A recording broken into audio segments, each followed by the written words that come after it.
Hola, ¿qué tal? Continuamos con la clase del miércoles 25 de marzo para los alumnos de la licenciatura en Derecho de Universidad de Durango con la materia Obligaciones Civiles, Derecho Civil 4. En el video anterior abordamos el tema del plazo y el término. Ahora vamos con la condición, modo o carga. En el tema de las obligaciones complejas, es decir, aquellas que como lo vimos en la sesión anterior no son totalmente simples, sino que hay otros componentes que van a determinar el carácter del cumplimiento de la obligación y ese vínculo jurídico, pues ahora vamos con el término de la condición. La condición, vamos a ver sus efectos retroactivos, la suspensiva, la resolutoria, la supresión de lo que es el efecto retroactivo, sanción a maniobra dolosa, las clasificaciones que existen también con base en la condición. Y miren, si recordamos, por ejemplo, en las clases de lógica, hablaban de lo que era la condición. Sí, entonces, ¿qué? El sí, entonces, es decir, si se cumple esto, por ejemplo, decirle de una cuestión que es básica en la condición es lo incierto. Es decir, si llueve el miércoles, entonces te regalo mi paraguas. Si no se da ese supuesto de decir si no llueve el miércoles, entonces no te regalo el paraguas. Bien, vamos a ver ahorita cómo lo aborda el derecho y la teoría de las obligaciones. Efectivamente, miren, es muy parecido también a la modalidad del plazo que vimos en la sesión anterior, pues recuerden que se puede establecer un plazo, como dijimos ahorita, si llueve el miércoles, es decir, este miércoles próximo, un suceso que puede ser incierto porque pues a lo mejor llueve o no, y si es así, pues bueno, ya vimos, hay un objeto que se habla, que es el paraguas, ¿no? En la condición también se puede decir que también hay lo que puede ser que se dé o que se extinga. Si sucede esto, si me pagas, o si llueve, o si hace frío, entonces ya no te preocupes, ya no me pagues, ¿no? También que puede ser otra. También es lo suspensivo y lo resolutorio, ¿no? Por ejemplo, lo que dice, la condición puede posponer la eficacia de la obligación, pospone. Es decir, en este caso la suspensiva, si pasa esto, entonces vamos a retrasarnos en el pago de intereses. Y la resolutoria es, si se da esto, entonces se extingue la obligación, no la pospone. Ojo, suspensivo lo deja a un momento posterior. Y bien, la obligación condicional es suspensiva, dice, cuando de su cumplimiento depende un acontecimiento futuro e incierto. Y la obligación es suspensiva cuando depende de la existencia de la obligación. Resolutoria cuando se cumple, se resuelve la obligación volviendo las cosas al estado que tenían con anterioridad. Y bien, vamos a ver. En la parte de los efectos retroactivos, es decir, cuando se da esa situación, cuando se presenta, entonces se vuelve al origen, es decir, si en un momento dado, o más bien no se vuelve al origen, miren, por ejemplo, no llovió, no te regalé el paraguas. O sea, no hay nada, o sea, no hay un cambio, no una traslación de dominio, de que cambie de propietario o que se extinga la situación. Se dio y pues bueno, no viene a determinarse. Bien, miren, les voy a poner sobre todo el efecto de las condiciones suspensivas. Hay tres tipos. Antes de realizar la condición, después de realizada o cuando se tiene certidumbre de que no tendrá verificación. Por ejemplo, cuando celebramos un contrato de compra-venta, pero con condición. Es decir, por el que yo transmito la propiedad de un caballo de carreras a condición de que el animal no gane el primer lugar de la carrera que se efectuará el sábado próximo, ¿no? Esa es una condición suspensiva. Y ahorita vamos a ver cómo sería en la resolutoria. Bien, está condicionado en que sí te lo vendo, pero el caballo no tiene que ganar el sábado. Y bien, en la primera supuesto que lo hablamos, es mientras la carrera no se efectúe, los efectos de la compraventa están en suspenso. Es decir, todavía no es sábado, todavía no hay la carrera y todo está en suspensión y no se producen efectos jurídicos. O sea, hay que tenerlo en claro. Es hasta el momento, ese sábado, en el momento en que sucede la carrera, condición suspensiva. Y bien, si el caballo no gana la carrera y se realiza entonces la condición, o sea, ya se cumplió y se producen todos los efectos de la venta, así que ya quedaría yo como dueño, porque no ganó el caballo que yo me decidí comprar, pero vean que fue una compraventa que bien se celebró a lo mejor 4 días antes, pero se perfecciona hasta el día que se llevó a efecto de la carrera. La tercera condición, que es la no realizada, es que el caballo ganó la competencia y por lo tanto ya no se realizó la condición, no se cumplió con la condición y por esa situación pues pasa como si nada, ¿no? Ganó la carrera y el dueño sigue igual y yo me quedo pues sin caballo lógico, no he pagado el dinero. En el caso de la condición resolutoria, vámonos al caso del caballo, va a resolver, es decir, vendo el caballo de carreras, que los vende cualquiera de ustedes, pero la compraventa se va a resolver hasta que si el animal vence el próximo, si se fija, es más, me decido en vendértelo si el caballo gana la carrera. Fíjese, o sea, se resuelve, no está en suspensión. Es decir, ya se celebra la carrera el domingo y si no se efectúa, pues todavía no está, o sea, se anunció como una condición. Pero si efectivamente el miércoles llega, este domingo llega, el caballo gana en el certamen, pues la venta queda resuelta. Ahí se resuelve y se borran todos los efectos y todo pasa como si nunca se hubiera celebrado ese contrato. Ya es mío. Bien. La condición no se realiza, es decir, si el animal es vencido, pierde, todo pasa pues, igual, ¿no? Es vencido, ya no se vende y por consiguiente no se resuelve la decisión. Ojo, suspensiva es que hasta ese momento era la condición, es decir, si gana, no te lo vendo. En la suspensiva. Si pierde, pues sí te lo vendo. Ya va a pasar a ser tuyo en ese momento. Y la resolutoria es que hasta el momento en que gane o pierda, resuelvo si te lo vendo. ¿Ok? ¿Va?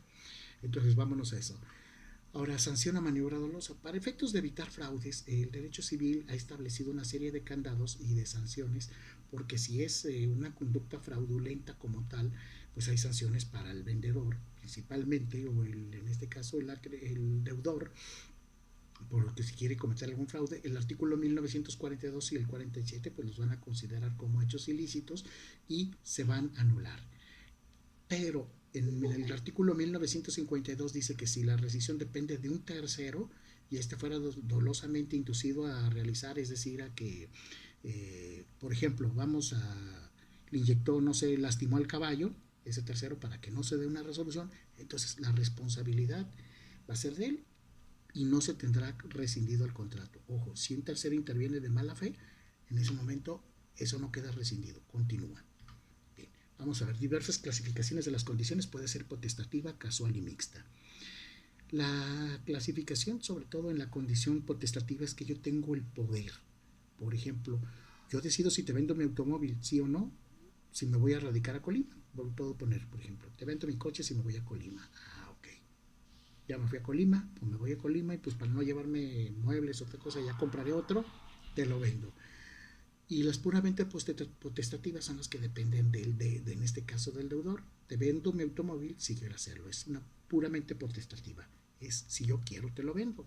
Déjame pensarlo. Y puramente, en este caso, la potestativa que podemos decir simple es si se da una condición. Es decir, si me voy a Estados Unidos, te vendo mi casa. Va. Ahora, la otra que viene a ser la casual, depende de la voluntad de las partes como tal. Cuestiones ajenas, por ejemplo. Más bien, que sería la casual, por ejemplo, te presto a mi amigo, si llueve mañana por la tarde, que le digo, pues por ejemplo, ven, te invito a mi casa. Oye, que no llevo suéter, no importa. Te presto mi suéter si llueve y hace frío. Punto. Se está fijando una condición casual. Depende del caso, depende de la situación. Y la mixta es cuando se van a dar tanto la voluntad como la circunstancia, la voluntad de las partes. Miren, por ejemplo, te amueblo la casa si contraes nupcias con fulanita. Si cumples una condición que yo te estoy diciendo, donde interviene tu decisión, y una condición que puede ser incierta porque igual a lo mejor no te casas, no vas a quererte casar con ella, con María, no te casas si no te la mueblo, ¿va? Si te casas con ella, entonces yo debo de cumplir esa promesa de que te la voy a amueblar. Puede haber condición positiva o también la condición negativa. Positiva es lo que digo, si de alguna forma se obliga a una situación que se dé, que la condición está afectada a que se afirme, que sea afirmativa o que se dé una conducta. La condición negativa es a que no se dé una conducta, ojo, como tal. La condición imposible, así la clasifica el derecho, y que por ejemplo no tendría efectos, porque son cosas imposibles. O sea, no sé, te vendo mi casa si la tierra deja de rotar. Caramba, pues Eso es algo imposible, por lo tanto, es algo que no entra ni en el ámbito del derecho y el código establece esa condición que no. Condición ilícita. ¿Sabes qué? Te regalo mi coche si vas y matas o robas o le causas daño, defraudas a fulano. Ese cuate me cae mal y quiero que lo dañes. Esa es una condición que sobre todo ilícita y por lo tanto va a ser declarada, se va a anular, no tendrá efectos porque en este caso la ilicitud no va a entrar como una situación propio para el derecho, ¿no? Y bien, en el caso ya de las obligaciones condicionales, problemas de riesgo. El riesgo es que, por ejemplo, digo, caramba, ¿saben qué? Vamos a poner el caso extremo. Condiciones de riesgo, digo, si el dólar llega a valer lo mismo que el peso, entonces te regalo una botella de esas valiosísimas de coñac Napoleón cosecha 1806, que vale millones, y digo, te la vendo a 100 pesos mejor, más como quien dice, para tener dinero. ¿Y qué creen? Inevitablemente pues se da una condición que parecía absurda, baja el dólar, se pone igualito que el peso, pero resulta que se quema mi casa donde tiene la botella y ya no se puede cumplir con la condición de entregar esa botella, pues si ya se quemó ahí donde estaba. Entonces vamos a ver cómo se resolvería. Miren, el artículo 1948 en un dado caso dice: cuando las obligaciones se hayan contraído bajo condición suspensiva, porque recuerden, si baja el dólar y pendiente esta se pierde, la cosa que fue objeto del contrato, se observarán las disposiciones siguientes.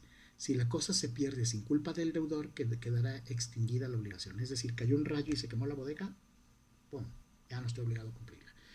La pérdida será para el vendedor y el comprador, en este caso, no deudará nada, o sea, pues no la llegamos a concluir como tal, ¿no? En ese efecto como tal. Pero si en un momento dado la responsabilidad efectivamente sí es mía, tengo que pagarla. Bien, vamos a ver lo que es el modo o carga. El modo carga para el derecho, ¿no?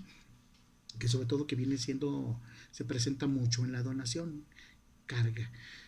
A veces el beneficiario de una renta vitalicia pues puede decir, oye, ¿sabes qué?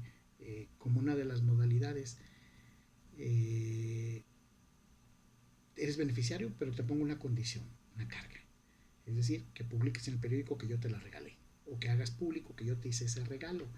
O también se tienen a veces algunos efectos como que, por ejemplo, eh, sabes que te dejo mi casa cuando yo me muera, pero el terreno de atrás lo vas a destinar para criar o conservar gatos, porque en este caso a mí me gustan los gatos y decido que, que estos sean mantenidos, ¿no? Como ven en algunos casos de donaciones o puede ser cualquier otra de las modalidades. Bien, la carga en un momento puede parecer como una condición, pero tiene diferencias. Vean, condiciones, si sucede esto, entonces te doy esto si pasa lo siguiente. La carga es: el día que yo me muera, tú vas a hacer esto. Punto. Es una cuestión de una decisión y de voluntad. ¿Cuáles son sus diferencias? La carga no es un acontecimiento futuro incierto. Si bien me voy a morir un día, pero te voy a decir que no es incierto, o sea, porque un día me voy a morir y ya es un hecho que te voy a dejar la casa. Puedo hacer hasta el contrato intervivo. Si lo hacemos intervivo, en este caso la donación, pues, no es incierto. La carga no suspende y ni extingue la eficacia en un caso dado, como acto como sí sucede con la condición. Si la carga no se cumple, pues si no lo has cumplido, la autoridad, si lo dejo en mi testamento, pues se tiene que cumplir. Es decir, ¿sabes qué? Se puede anular o afectar sobre todo el derecho que tienes de dominio sobre el terreno donado o heredado, perdón, pero no cumpliste, tienes que cumplir en tener ese espacio para los gatos, ¿no? Entonces, como tal, vale la pena decir que en estas situaciones de la carga o modo, no hay un capítulo en el Código Civil que ustedes si lo buscan que va a decir de la carga o modo. Pero en varios artículos como el 1418, 1419 y 1420 sí establecen o regulan lo que viene siendo la cuestión de la carga. Como tal, fue un desarrollo que hicieron los estudiosos del derecho civil, porque, por ejemplo, si la carga consiste en la ejecución de un hecho, el heredero o legatario, lo dice el 1419, que acepta la sucesión queda obligado a prestarlo. Esa fue la modalidad para que tú seas propietario, como lo dijimos entre vivos, y se parece mucho a la condición, como lo ven. pero es una carga que vas a tener. No vas a gozar de toda la manera la propiedad de manera plena, la vas a gozar, pero con esa restricción que tienes que cumplir. Bueno, nos vamos a ver la próxima sesión para el día 30 de marzo y hasta luego, chicos.